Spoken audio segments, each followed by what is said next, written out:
T-minus 10, 9, 8, 7, 6, 5, 4. We've gone for main engine start. From its first flight in 1981 till its final landing in 2011, the Space Shuttle was the backbone of the American space program. Built upon the experience gained from Apollo, and with the goal of making a reusable spacecraft, NASA accomplished a feat that most thought was impossible. 5 complete shuttle systems were built and completed 135 missions to low Earth orbit. They conducted science experiments, deployed and fixed the Hubble Space Telescope, and helped to build the International Space Station, which is in healthy operation still. Using Kerbal Space Program, we'll take a deep dive into each mission, looking at the crew, payload, and mission objectives. Join us on this walk through history. And hey, you just might learn something. I'm Sears JT, and this is Project STS.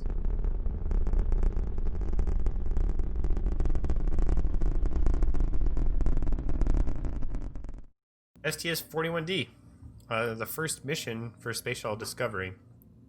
So this will be another new orbiter entering service on this mission. It was launched August 30th, 1984 at 12:41 p.m. UTC or 5:41 Eastern, which is roughly 4-ish months. I think it's just over 4-ish months from STS-41C. Although it was delayed by 2 months due to a bunch of issues getting this thing to launch, which also included the first abort since the Gemini program after engines have started the ignition process. At T-minus 6, Discovery had to abort on the pad on June 26th, so from June till August, it took them to launch 41C. Or 41D, sorry, not 41C. And we'll get a little bit more into what caused the abort here in a second, but flew to a perigee of 187 miles, apogee of 191, standard inclination of 28.5. So looking at what caused the abort, the first engine abort since the Gemini program, there were a lot of technical issues. The biggest was one of the SSMEs had a faulty valve on ignition that got, I believe, stuck open, if I remember correctly.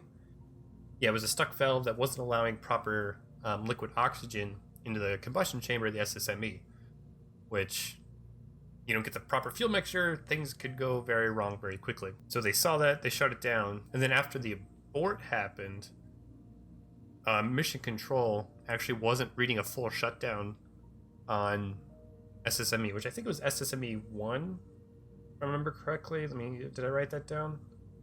I didn't, but I think it's SSME 1, which is the top one here on the bottom of the orbiter, which is this one. Mission control read a full shutdown on 2 and 3, but not 1. But the astronauts in the orbiter said, we see a full shutdown of all 3, so they thought, okay, it should be okay. There's not a random SSME firing that you're going to have problems with. At T-minus 6, they aborted the countdown. And this abort at T-minus 6, since the engine igniters were already starting, so they you see those sparks fly, right? And Snackless kind of modeled here with the Separatrons. But those sparks are kind of igniters in a way. So when the gases start coming out of the SSME, they ignite with the sparks, which starts the whole process. And it's more technical than that, but I'm not going to go into the intimate details. But because the abort, since everything was starting to get going, a pad fire actually broke out at the bottom of the orbiter, which was invisible because they were hydrogen flames. So the flames were actually invisible to the human eye. So if a crew went up to the pad or whatever, they'd have no idea that a fire was happening. But luckily, the sensors picked it up, and the fire suppression system was already doing its thing. Which, with the crew, you got to get them off the orbiter, right?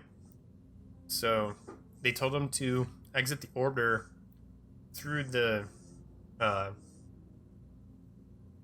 the access arm. There we go.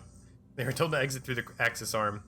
Don't go to the baskets, but just kind of use the regular elevator. Which, due to the way they would have told them to go, if they did the actual abort exit procedures, they would have gone right through the flames that were happening at the bottom of the pad and would have walked right into the fire. So luckily they didn't do that, and they were able to escape getting burned from the hydrogen fire that was happening at the bottom of the pad. Most of this was due to the fact that NASA didn't want to put them in the baskets like Men in Black 3. They used the baskets to get off the Saturn V launch pad. Those were never tested with an actual person in them. So NASA was hesitant to say, yeah, get in the baskets, because they've never been tested. So it kind of saved their life in a weird way, to use a non-standard exiting procedure of the orbiter. As a result of that, they changed a bunch of their procedures, like the fire suppression system will always be on if there's an abort. Make sure we test the baskets with a person in them, so that if we have to use them in abort, they're safe. Also, there were changes in procedure of safing the orbiter, like making sure engines are shut down, the startup computers turned off, that kind of thing. So once they rectified those issues, so they had to replace the engine, and then they re-rolled it out. In August, there was another 7-minute delay. I put this down because I thought it was kind of funny. There was another 7-minute delay because a freaking plane flew into the flight restriction zone. Also, due to other delays, you may notice that we went from... well, we will go, once we talk about STS-41-G. We go from D to G. Like, okay, so where's E and F? Due to delays, payload delays, mission delays, all this kind of stuff, E and F were canceled. So, F was pretty far along. E was already way canceled before D launched. So you notice, like, there's 3 satellites on this, plus another special thing which we'll talk about. Like, that's a lot to put on a shuttle. So this also includes STS-41F's payload on it, because E was already canceled, F was having issues, so they canceled that, stuck the payload on this thing. This is where the numbering gets weird, because numbers were handed off when the mission was started, or the mission was started, not when it was launched. So you get stuff starting to launch in a weird kind of non-chronological order that you'd think they should go in. So I was talking about F's payload was included on the shuttle, which the total weight was 41,000 pounds, or actually it was just shy of 42,000, which is a record for a shuttle at the time. Which, I mean, you can look at this payload bay and kind of understand that, yeah, there was a lot in here. While I'm getting the crew put into the orbiter, I'm going to talk about the patch, which you guys can see up there in the panel. So since this is Discovery, there's the ship Discovery on the left side of the patch. You'll also see 12 stars in the sky, which is to kind of designate that this is technically STS-12. It'd be the 12th shuttle mission to launch. They wanted to put 12 stars in the patch to kind of designate it. Hey, we're actually technically STS-12. But the numbering, obviously, like we discussed during STS-41A, or STS-41B, the numbering changed to mean something different, and then they change it back, and that whole mess. So let me get the crew in here, and I'll talk about them as we're going up. Henry Hartsfield, Michael L. Coates, Richard M. Mullane, Stephen A. Hawley. And then, who wrote down here was Judith A. Resnick and Charles D. Walker. Alrighty. I think we're ready for launch of STS-41-D. 10. We have a go for main engine start. 6. We have main engine start. 3, 2, 1. We have SRB ignition and we have liftoff. Liftoff of mission 41-D, the first flight of the orbiter Discovery, and the shuttle has cleared the tower. Mission control confirms roll maneuver. So while we're on our way up, I will talk about the crew we got on board here. So commander of this mission is Henry W. Hartsfield Jr., who we've seen before. He was pilot on STS-4. and he would also command her STS-41-A, which we'll obviously do in a little bit. Just kind of a little quick background. He was capsule commander for 16, and he went on 3 Skylab missions. Or he was Capcom for 3 Skylab missions, and he was Capcom for STS-1. And then the pilot is Michael L. Coates, Navy test pilot and a master's in aeronautical engineering. Sorry, I mess up on that word a lot. He was a member of the STS-4 support crew and Capcom for STS-4 and 5. This would be his first space flight, but he would go up 2 more times, and he would later go on to serve as the director of Johnson Space Center after he's retired from the astronaut program. First mission specialist is Richard M. Mullane. I'm probably saying that wrong, but he was an Air Force pilot from West Point. He was selected as part of the 1978 astronaut group, which in the upcoming missions we'll see a lot from the 78 astronaut group. They were kind of selected at the prime time to start doing shuttle missions. After this mission, he would also go to fly on 27 and 36. Yes, they have a lower number than 41, but again, they switched the numbering up again, and everything just goes crazy. So,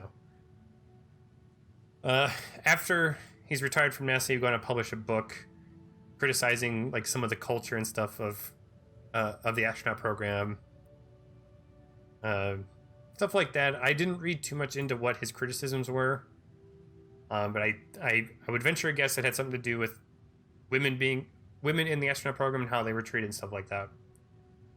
I would encourage you to go, if you're curious, to go read his book. So Recep confirm. Next one is Stephen A. Hawley, doctorate in astronomy and astrophysics, also selected as part of the 78 astronaut group. And most of his research was done on nebula, gas nebulas, and specific type of galaxies. So that's Stephen A. Hawley. Next is Judith A. Resnick, which is the female on this mission. I'm actually going to skip her. I'm going to come back to her. I'm going to do... He's a payload specialist. Yep. Charles D. Walker, who's the payload specialist for this mission. And you'll know why I skipped Judith here in a second. I wanted to save her for last. But Charles D. Walker, he currently lives in Arizona. I wanted to bring that up. After he graduated college, he worked as a civil engineer. He would actually go to work with a bunch of aerospace companies like Bendix and McDonnell Douglas. Yeah, McDonnell Douglas. Because they're the ones that designed the CFES, which has flown in numerous missions before. But this is the first mission that a specialist in that instrument has flown on a mission. So, and the CFES is a continuous flow electrophoresis system. But this guy is an expert in it. He spent many years designing it, working on it. So, him going up in this mission was a must for this new design. He would also help Robert Wood fly in 61M, which would fly another version of the CFES, but Challenger kind of made that mission get canceled, so that mission did not fly. So I saved Judith for last. She is the second woman in space, 4th overall. Obviously the first American was Sally, who we'll see on the next mission today. She was actually the first Jewish astronaut into space, first Jewish woman, and second Jewish person overall. I think Russia launched a Jewish person into space before the U.S. did. She worked at NASA at RCA, which I know it's an electronics company. I forget what RCA stands for. It was designing circuits for radar systems and flight control systems. And she got a professional aircraft license on her own volition while completing her PhD. So she's a complete badass in her own right. But she joined NASA. She flew T-38s for a little bit before becoming an astronaut as part of the 78 group. Again, I said we'll be seeing a lot of the 78 group. And unfortunately, this would be her first and only time in space because her next mission would be 51L, which is why I wanted to leave her for last is that we're starting to get into the astronauts that eventually flew on 51L. It's kind of somber that we're starting to see these astronauts do their first operational mission, only to go up on their second one. Alrighty. Now it's just a waiting game. So we get in orbit, and then I'll talk about the payload. Payload's not all that exciting. As you guys saw, 3 satellites and something... Actually, there's one special thing, but... And then the CFES, which I've already talked about, but... ET set. Okay. Let's go ahead and get our synchronization maneuver dialed into the computer.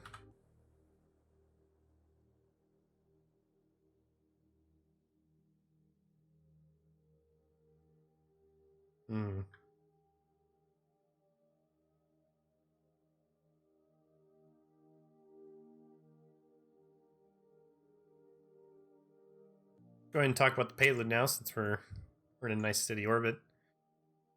So as I mentioned, on the ground, 3 satellites. 2 we've seen numerous times. They're Hughes standard ComSats. SPS-D and Telstar 3C, or Telstar 302. The Telstar one has like 3 different names. This big one back here is a Syncom IV-2, or LESAT-2. Again, multiple names. It was a satellite for the Navy, which I don't know if I think it's just a ComSat. I don't think it's a spy satellite or anything weird like that. It has like it looks weird, right? But I tried to model it the best I could. This is actually kind of not too far away from what it actually looks like. It was the first communication satellite made to fit the shuttle's payload bay.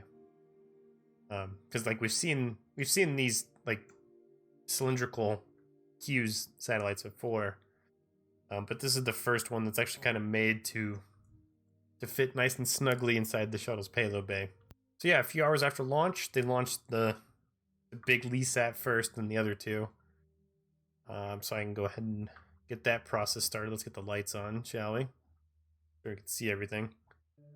I also wanted to mention, obviously, like, you look at the size of this thing compared to the size of the Hughes built. This was also the first quote-unquote large ComSat to be deployed ever. Obviously, they couldn't really launch... Well, if they did the Saturn V cargo, but that I guess it'd be overkill for this thing. So, yeah. It's the largest ComSat deployed up to this point. Would be the LESAT-2. Okay. Actually, this is good, because they pointed radial out for a good portion of it. I was watching the post-flight presentation on it, and they were taking a lot of pictures out these windows towards down to the Earth, so it actually works out. Okay, ready to deploy LESAT-2 into Kerbal orbit. Just kidding. Deploying in 3, 2, 1. Deploying. We're reading good LESAT-2 deployment.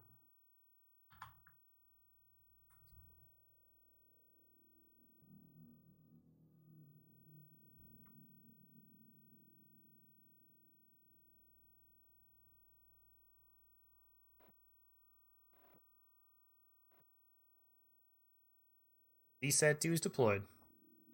Go ahead and play this. So I had these 2 antennas on the front that would deploy, that would do the communications. And that was it. That's what it looked like. It's kind of not a fancy, not a real fancy sat, but got the job done. Make sure I get the right one. This is Telstar. Yep, Telstar is the next one. Deploying in 10, 9, 8, 7, 6, 5, 4, 3, 2, 1. Hells to the yeah. Dang it.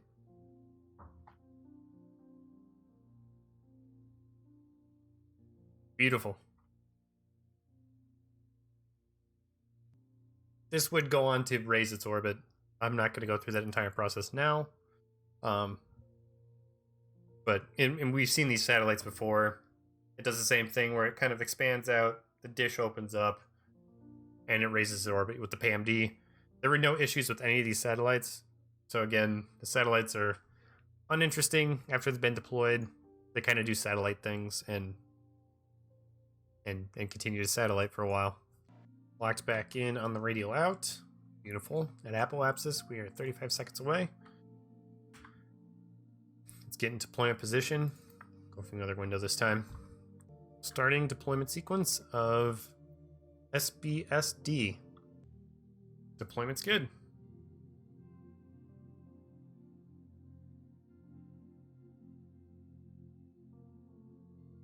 Kind of wish I wouldn't get off center like that, but it's alright. So that's the main part of the entire mission. We're getting these 3 satellites deployed. Like I said before, one of them was supposed to fly in STS-41-F, was canceled, so it flew on this thing. But, just hit the mic. All satellites were deployed successfully. There were no issues with the PMD kick motors, unlike before. They all raised their orbits. Uneventful. Apart from these 3 satellites, as Thomas nicely pointed out over here in the panel, it carried a solar array. So actually, let me go one more time around here, just to get some distance from the satellites. So this solar array is really, really similar to the one, or the same ones that are being used on the ISS right now. They sent this up as a test array with a bunch of different experimental solar cells on it to kind of see which ones would be better in space, which ones gave the most power, stuff like that. Obviously, with the future intention to use them on orbital installations, i.e. the ISS. So they extended it from the front of the payload bay. And then, as you see in the patch, it's see if I can get the right orientation is the same as the patch, but this solar array is not as big as what they have there, but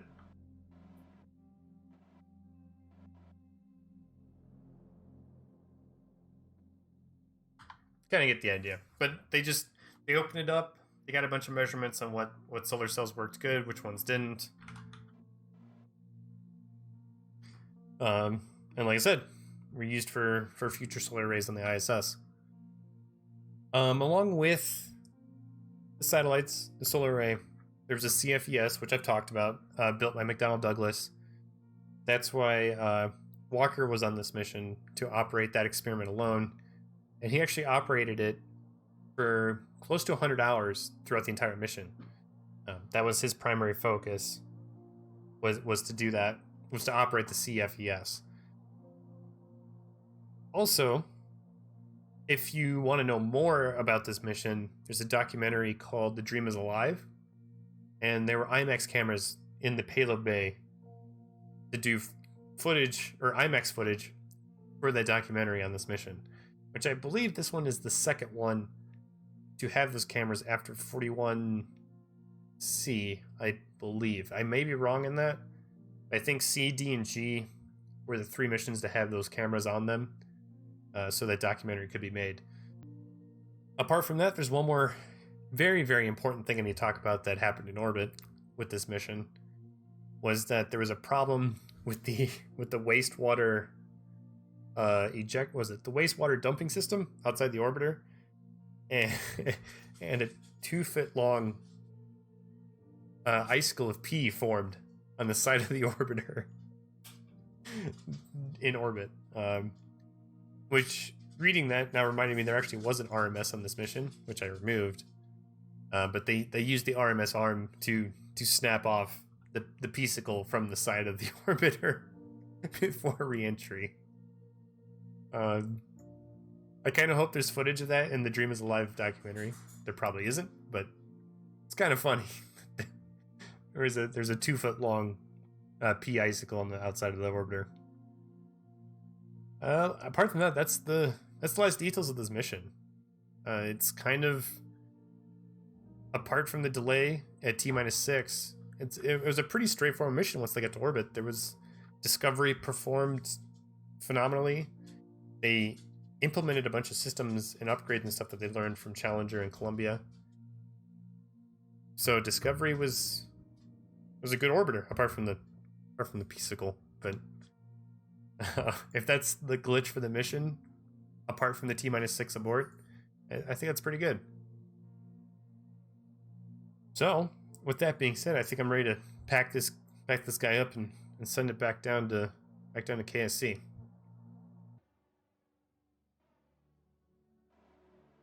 Okay. The pitch, we're gonna go 30 above prograde for re-entry here.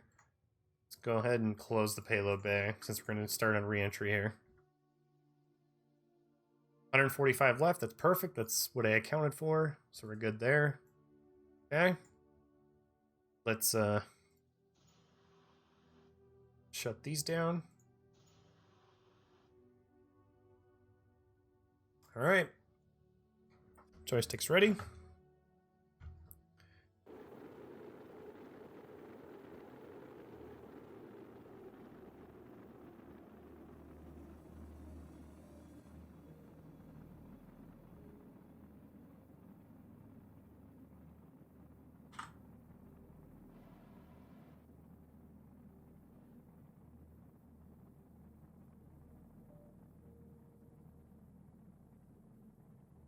I'm bleeding off speed.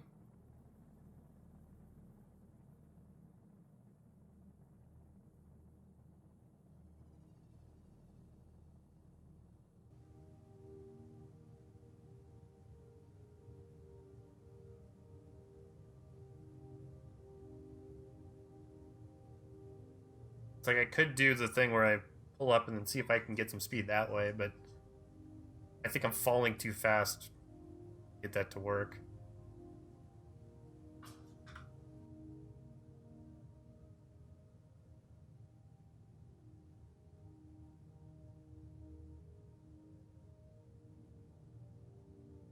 Because yeah, we're already at 133. This was close. You would think after some point I would be able to nail these without problem, but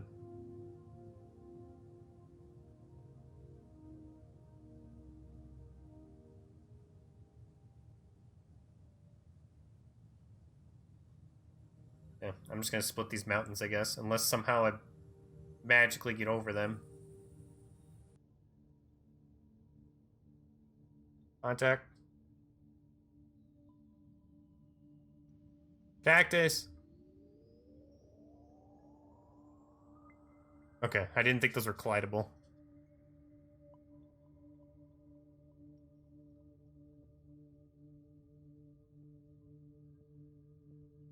This thing can't taxi, can it? No, it can't.